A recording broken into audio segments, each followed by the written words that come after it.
Assalamualaikum warahmatullahi wabarakatuh. Sahabat Info Milenial, Khalid bin Walid adalah sahabat Nabi Muhammad SAW yang berjuluk Saifullah atau Saf Allah Al-Maslul, yang berarti pedang Allah yang terhunus.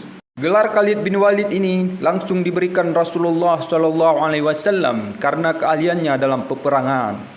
Khalid terlahir dari keluarga kaum Quraisy. Ayah Khalid bin Walid, Walid bin Mughirah, adalah salah satu pemimpin yang berkuasa di masa itu. Keluarga mereka juga terkenal sebagai keluarga yang kaya dengan memiliki harta yang berupa kebun, emas hingga budak. Namun keluarga Khalid sangat memusuhi Islam. Khalid pun dididik memerangi Islam. Khalid bahkan menjadi panglima perang kaum kafir Quraisy pada saat perang Uhud yang berhasil meluluhlantakkan kaum muslimin. Pada saat perang Khandaq, Khalid mendapatkan tugas untuk membunuh Nabi Muhammad SAW. Saat itu hampir saja Rasulullah SAW terbunuh. Setelah peristiwa itu, Khalid bin Walid mendapatkan surat dari saudaranya yang baru masuk Islam.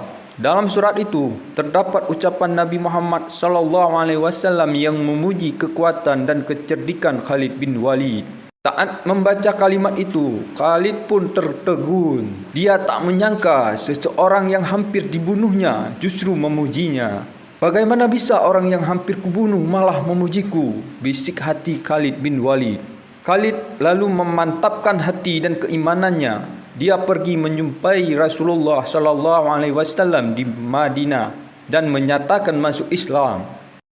Mohonkanlah ampun untukku atas segala yang telah aku lakukan untuk menghalangi orang dari jalan Allah. Rasulullah menjawab bahawa sesungguhnya keislaman itu menghapus segala yang terjadi.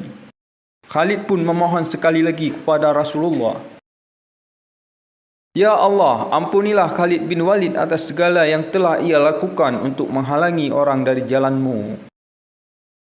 Setelah memeluk Islam, Khalid bergabung dengan pasukan perang Mu'tah melawan pasukan Romawi dengan 200.000 prajurit. Saat itu, 3 panglima perang telah gugur. Masuknya Khalid dalam peperangan berhasil mengatur strategi untuk keluar dari peperangan dengan selamat. Sejak saat itulah Khalid mendapatkan julukan pedang Allah. Setelah itu, bendera dipegang oleh salah satu pedang Allah hingga Allah memberikan kemenangan di tangannya, bunyi hadis Rasulullah.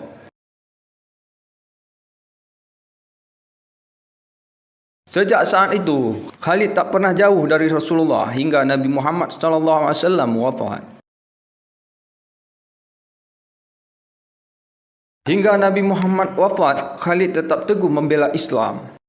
Keahliannya menghujam pedang, berkuda dan menyusun strategi membuat Khalid selalu dipercaya menjadi panglima perang. Dari satu perang ke perang lain, Khalid yang dikenal dengan Abu Sulaiman Saifullah ini berhasil membawa kemenangan untuk kaum muslimin.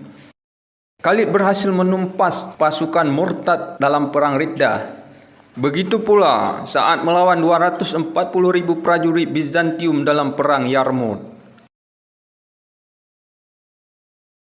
Meski hanya punya 4.000 pasukan, Khalid mengatur strategi dengan membagi dalam beberapa agar bisa memenangkan peperangan. Khalid juga berhasil mengislamkan banyak orang. Khalid bin Walid meninggal dunia setelah sempat diberhentikan sementara oleh Umar bin Khattab. Saat Khalid meninggal dunia, Umar menangis karena belum sempat mengangkat Khalid kembali ke posisi panglima perang. Julukan Khalid bin Walid tak hanya pedang Allah yang terhunus. Para sahabat dan juga musuh menggambarkan sosok Khalid bin Walid sebagai laki-laki yang tidak pernah tidur. Wallahu a'lam bishawab.